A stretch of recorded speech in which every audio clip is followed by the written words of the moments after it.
So good morning, everyone, or good afternoon if you're in Europe like I am. I'm Nicholas Bokulich. I'm an assistant professor at ETH Zurich in Switzerland. I'm going to echo some of the same themes that Dr. Egley and Dr. Doré spoke about before me, but from a slightly different side and more in depth into the analytical pipelines and how we really need to standardize these pipelines to support large-scale microbiome analyses and for discovery of novel biodiversity around the planet. So I'm going to cover some ground that other speakers already described. So describing the importance of microbiomes in general, describing different applications for studying global biodiversity, both current approaches and future potential as well.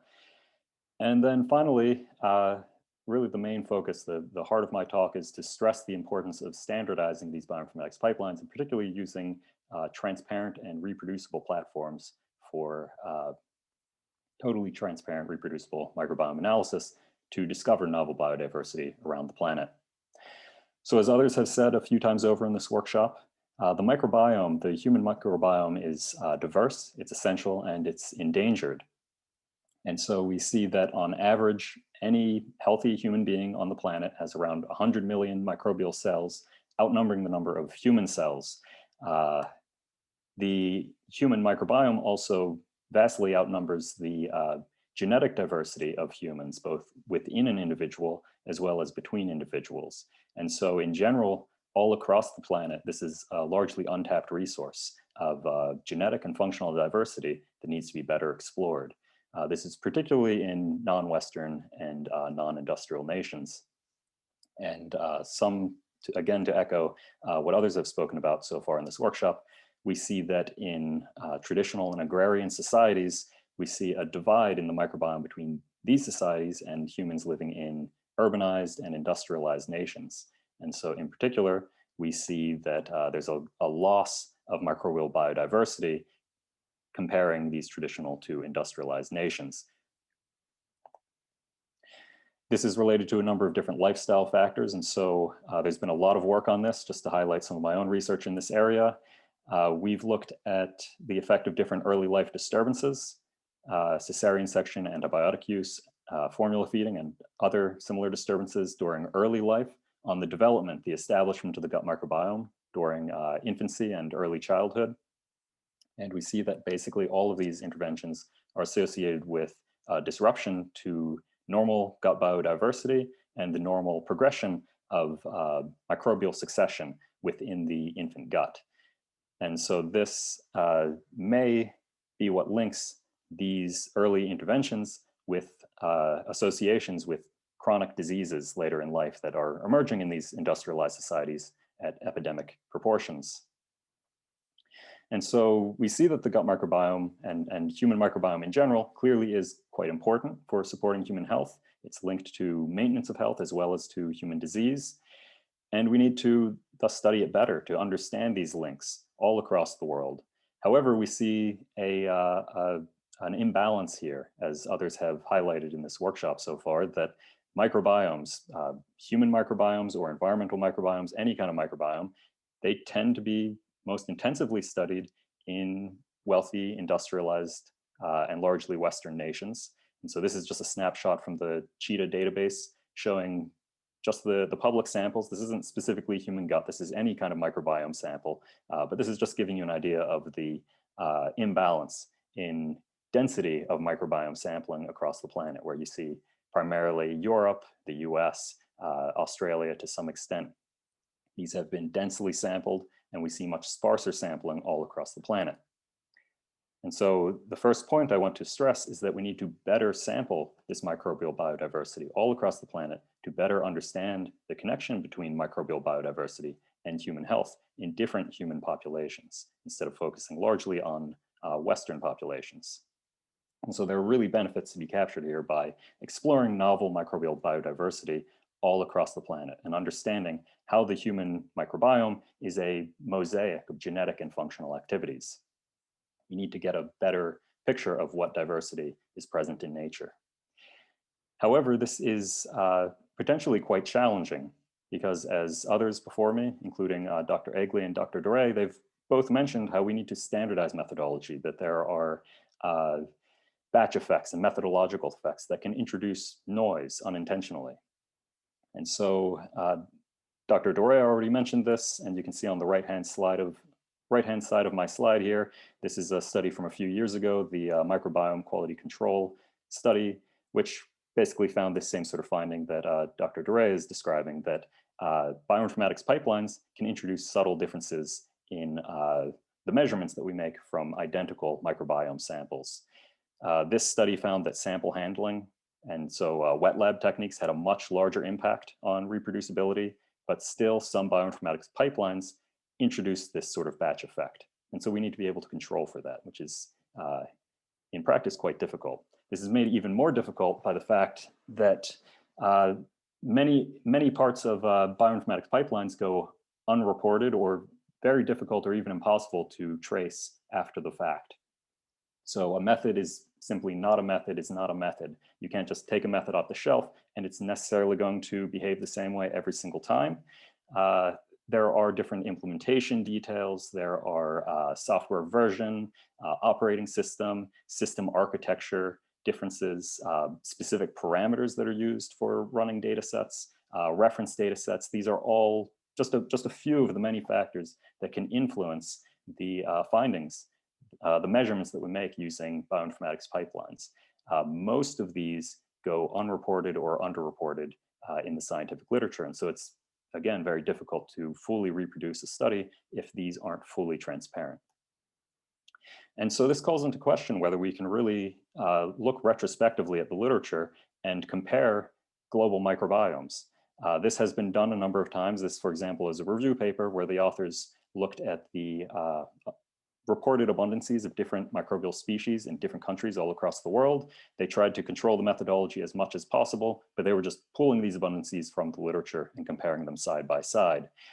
You can see that there's some inconsistency here regarding species that are reported as being more or less abundant in different countries, and this is quite likely related to methodological biases coming from these different studies. So the current sort of state of the art is, if you want to perform a meta-analysis from existing studies in the literature, you go find your different studies of interest, and inevitably it's going to be a whole messy patchwork of different collection methods, processing protocols, sequencing technologies, bioinformatics workflows. And as a researcher, you can do your best efforts to try and normalize this as much as possible, but you're still left with this sinking feeling that some of the variation you're seeing in different human populations could be due to batch effects or methodological differences rather than true biological differences. And so this slide down here, or the image in the bottom right-hand corner of my slide, is a figure I produced a little while ago. I won't say who's who or what's what, but this is a global microbiome meta-analysis, and some of the variation between Western and non-Western communities you see here, it's actually a covariate of which laboratory produced those sequencing results. And so this isn't a dig at any particular laboratory, but just to say, even with advanced normalization techniques, it can be very difficult to totally control in a meta-analysis. And so I think there's a real opportunity here, and we need to think very carefully how we want to structure a global microbiome initiative where we have an opportunity to build this from the ground up and standardize our methodology, collection and processing protocols, sequencing protocols, analytical techniques, bioinformatics pipelines, and even sample metadata as much as possible, so that we can be much more confident when comparing different studies or adding new studies, new data. We can be much more confident that what we're seeing is actually differences related to biology. For example, finding novel biodiversity within new gut microbiomes, compared to batch effects or methodology effects that can drive these differences. Of course, there are many other complicated factors that are out of the scope of my talk today. We need to consider secure storage, ownership, ethics, reuse of these data, et cetera. And also in the context of standardization, storage, et cetera, there's a lot of precedents out there.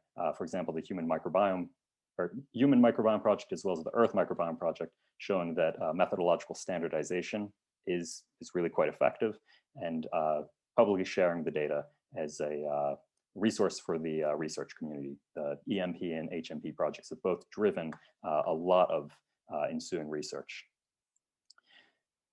So in the last few minutes of my talk, I want to cover a closely related topic to all of this. How can we structure these bioinformatics pipelines and standardize them to create fully reproducible and transparent analyses? So I'm going to focus primarily on one particular tool, QIIME2. This is a completely free open source bioinformatics platform for microbiome multi-omics analysis.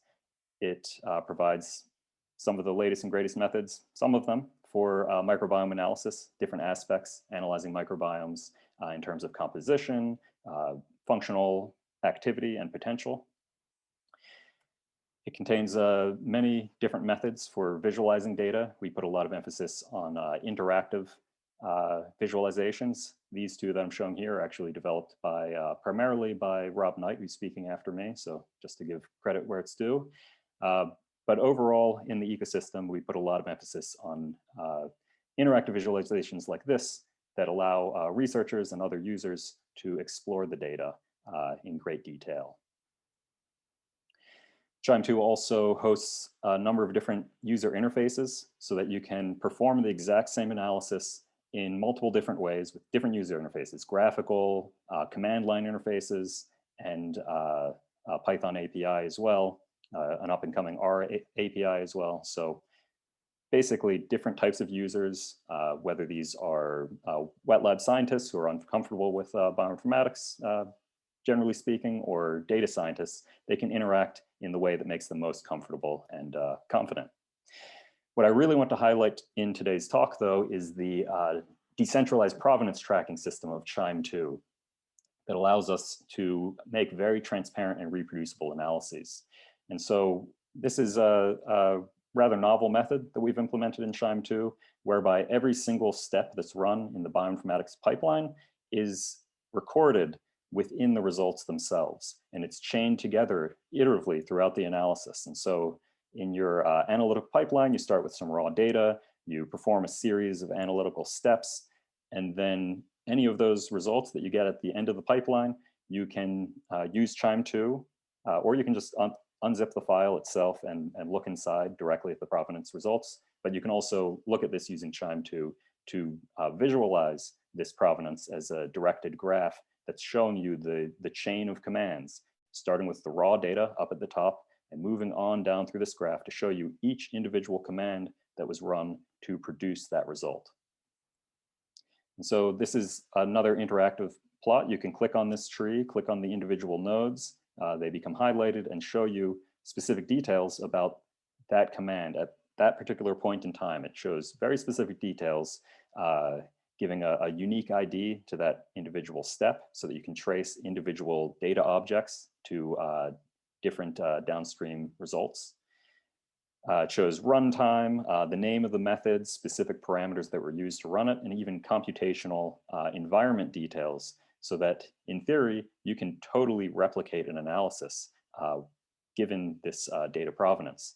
Another thing you can do with this is it makes it eminently portable. You can send a visualization, like one of these interactive visualizations here. You can send that off to a collaborator, and they can look at the data provenance to understand exactly how that result was run. You can also find something sitting in your dusty file bin years later and fully retrace that analysis. In theory, fully replicate that analysis as well if needed. And so what this allows you to do with QIIME2 is stitch together very complex bioinformatics workflows for microbiome multi-omics, analyzing many of the different omics techniques that are used to study microbiomes from different contexts, study their composition, functionality, potential functionality, et cetera, perform reproducible database acquisition and management, combine all this together with diversity analyses, machine learning, et cetera, to perform fully reproducible, transparent analyses. And so in conclusion, I've covered two main topics here, but particularly number two here. So first, I hope I was able to make at least a decent argument for the importance of preserving microbial biodiversity across the planet. the fact that this is important to everyone on the planet to better understand and document microbial biodiversity. And second, really the core of my talk, I hope I got across, is that we really do need standardized, reproducible, and transparent analyses to support these sorts of global initiatives and comparison of microbiomes all across the planet. And so I would like to thank you all for your attention. I would like to thank my many collaborators who worked on SHIME2 or some of the other results I've described here, as well as the many others who've inspired me in this work, as well as the SHIME2 project funders who made SHIME2 and related software possible. So thank you, everyone.